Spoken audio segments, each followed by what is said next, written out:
Okay, the alarm went off. Let's see what it looks like. Oh goodness. 425 degrees. Now, remember, this is really hot. And that iron is hot enough to brand you for life. So you want to be very careful. So we took it out of the oven, and what I'm going to do is, let's try. I'm going to try something. I'll put it on broil. I'm going to try to toast a little bit of that cheese. Now this is something you got to really pay attention of, because this can get away from you really quick. So I'm using the broiler. I have the broiler here is this is an electric stove. We're just gonna try to toast up that cheese just a little bit, and let that go for about 3 minutes. Most of your recipes won't tell you to do this, but we find that like browning the cheese really brings out the flavor. In almost anything. You know what we should have done too? Now that I think about it, I should have put some sesame seeds on the crust. Is it too late? Unfortunately, it is. Yeah. Okay. Could we sprinkle some on the top? Yeah, you can do whatever you want. Honey, baby, there ain't no rules, baby. There ain't no rules. Sesame seeds make everything better. I am kind of on a sesame seed kick, so. Take a look at it here. See, what we're doing is we're just browning that cheese just a little bit. We don't want the bread to overcook.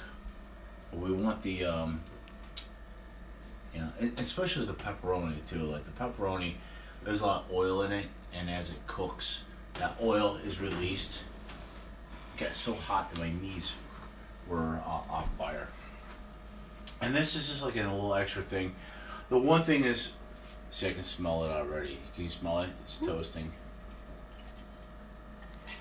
You don't want to burn it, but so you want to keep an eye on it. In fact, I think, and it can get away from you kind of quickly in my very experience. quickly. In fact, we're gonna shut it down right now. Like I said, this iron is enough to brand you for the rest of your life. So you really got to be careful. As you can see, I got, look at that. Ooh, can you see the difference? Yeah, we got a little darkness over there on that side. You know, my broiler is not very consistent. So what we're gonna do now, we're gonna let that set for 10 minutes. If you bake anything, it doesn't stop cooking when you take it out of the oven.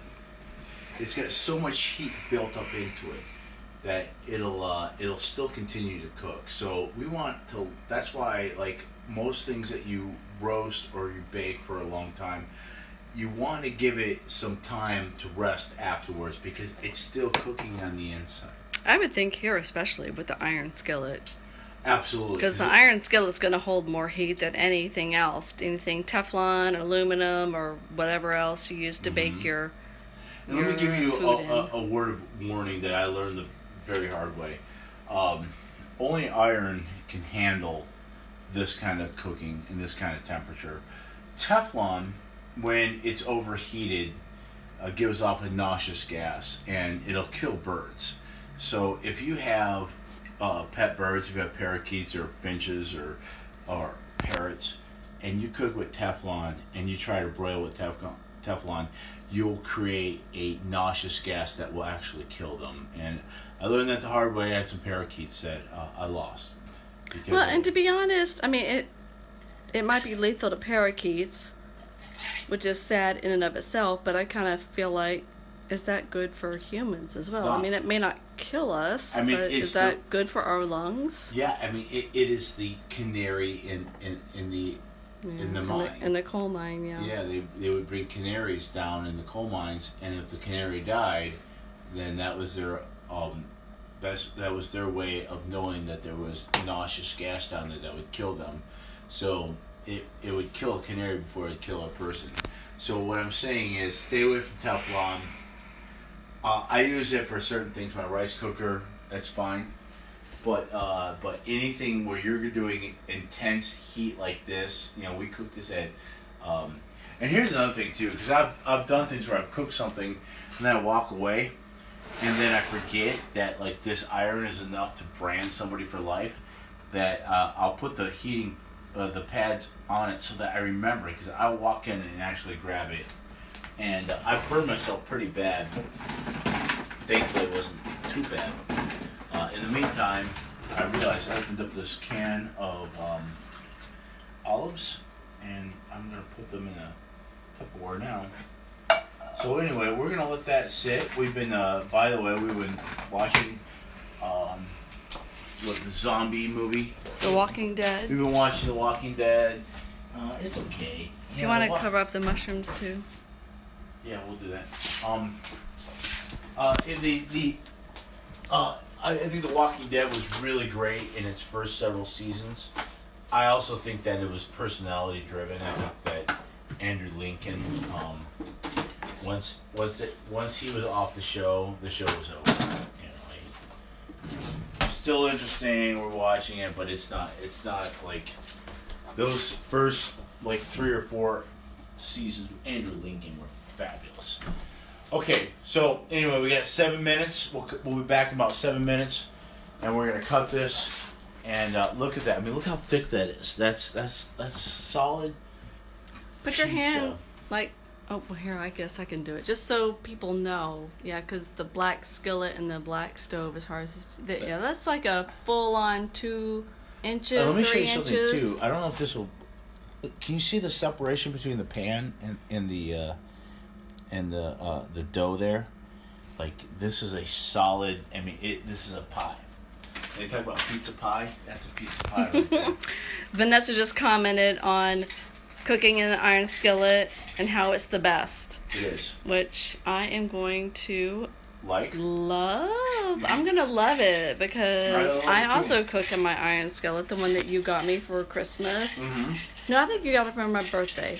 Christmas and birthday. One of those gift-giving occasions a few years ago, and I had no idea how much I would love my iron skillet. Yeah, I mean, made by Lodge here in Tennessee. Yeah, it's a Tennessee product, and you can't go wrong with it.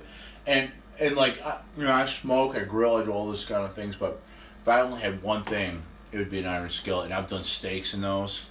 I mean, and sometimes like cooking in an iron skillet is better than even grilling.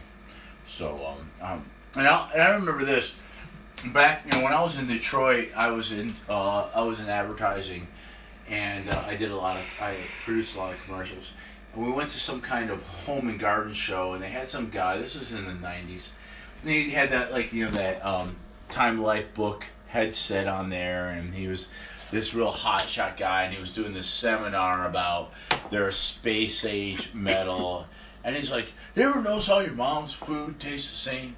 Well, that's because your mom cooks in an iron skillet, and the iron skillet retains all that flavor in it. Well, you don't want that. You want these space age pots and pans, because it's a new millennia and all this kind of stuff."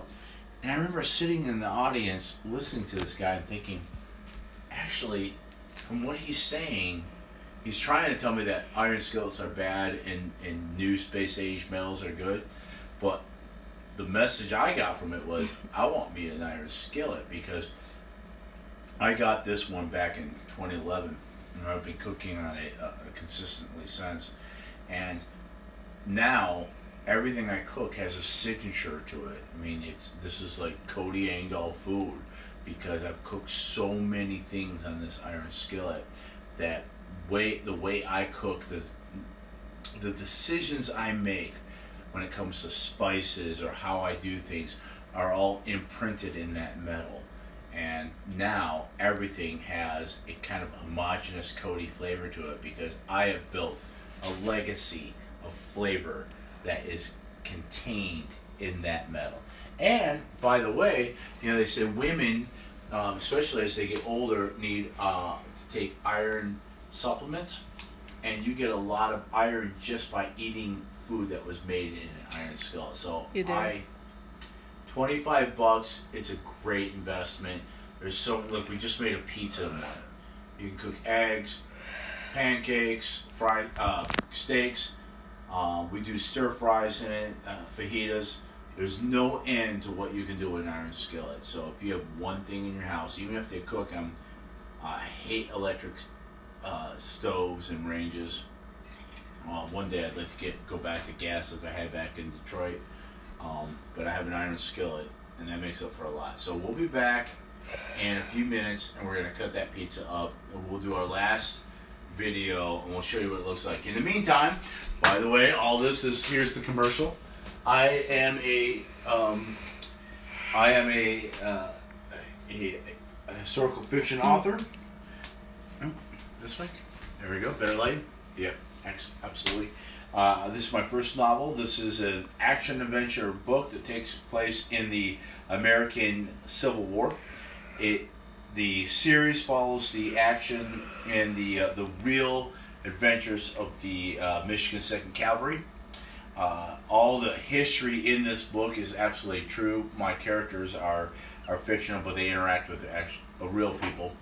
And I'm almost done with the second book of this series.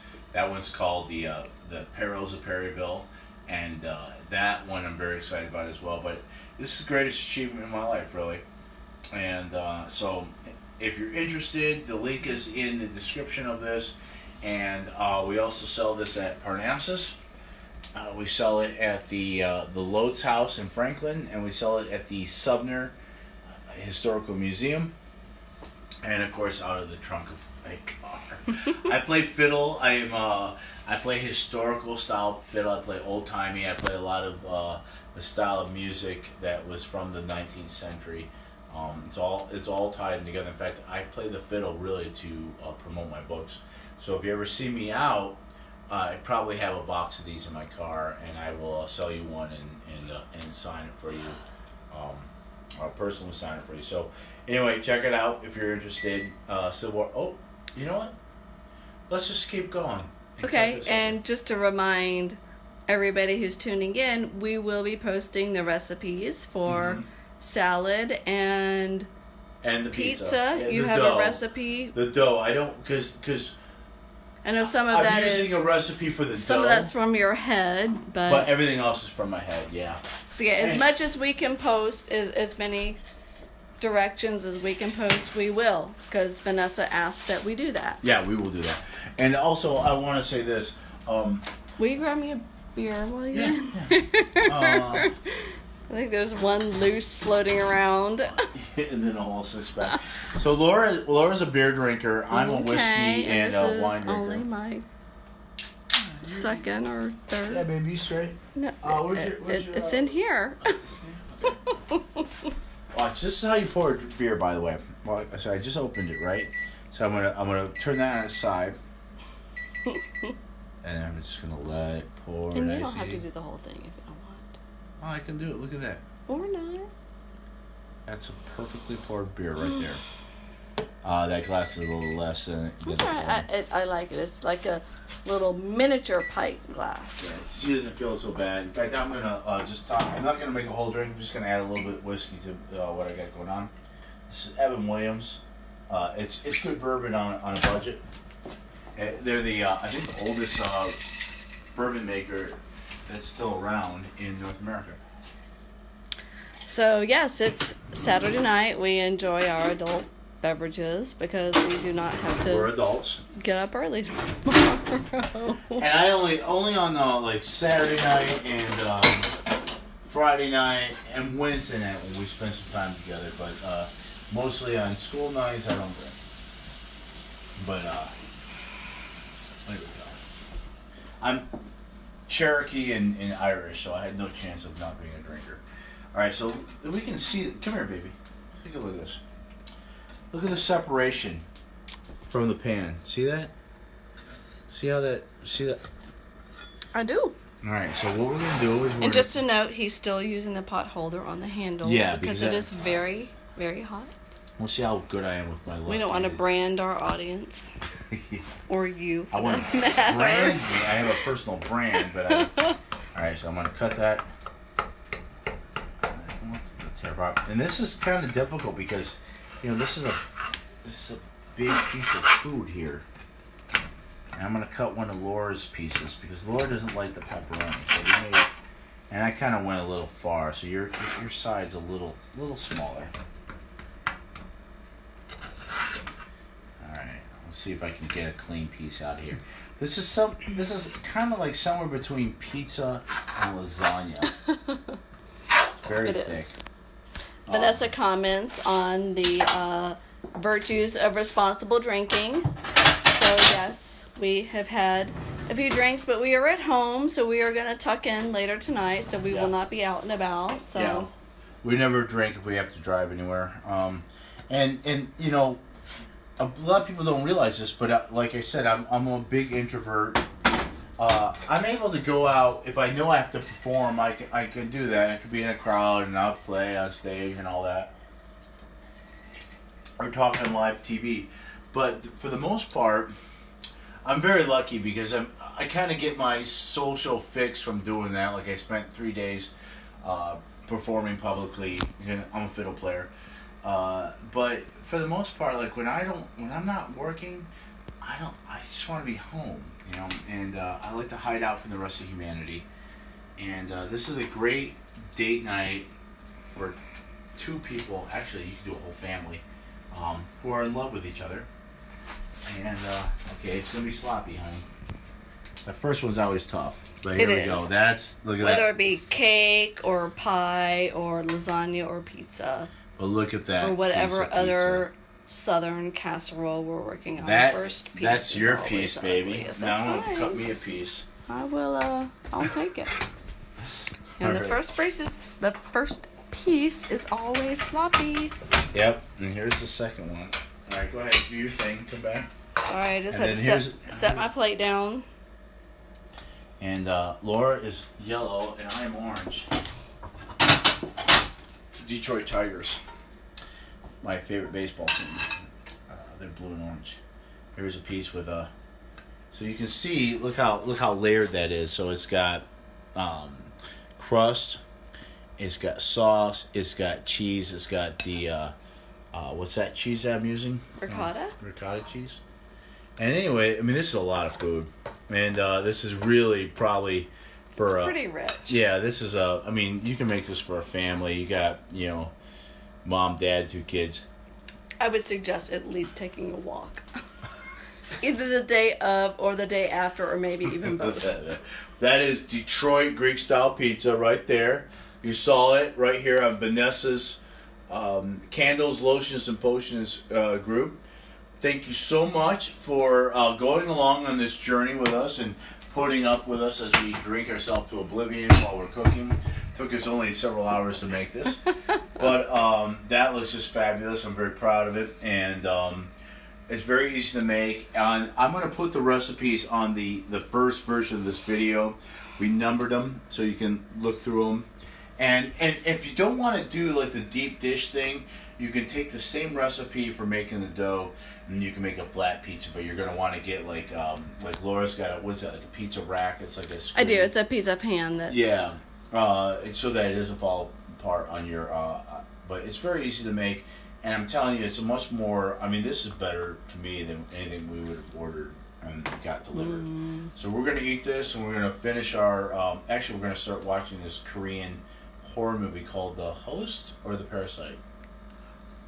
The Host. So thank you Vanessa for having us on the group.